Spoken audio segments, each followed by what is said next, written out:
ശ്രീമന്നാരായണീയം ദശകം 7 ബ്രഹ്മാവിൻ്റെ തപസ്സും വൈകുണ്ഠ ദർശനവും. ശ്ലോകം 1.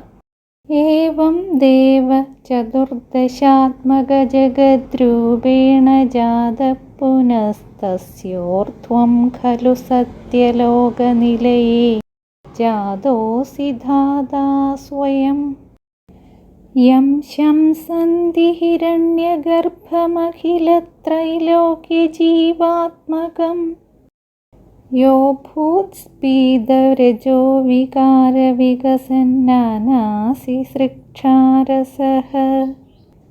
ദേവ, ഇപ്രകാരം 14 ലോകങ്ങളുടെ രൂപത്തിൽ പ്രത്യക്ഷപ്പെട്ട നിന്തിരുവടി വീണ്ടും സ്വന്തം ഇച്ഛയാൽ അതിൻ്റെ മുകളിൽ തന്നെ സത്യലോകസ്ഥാനത്ത് ബ്രഹ്മാവായി, അതായത് സൃഷ്ടികർത്താവായി പ്രത്യക്ഷപ്പെട്ടു.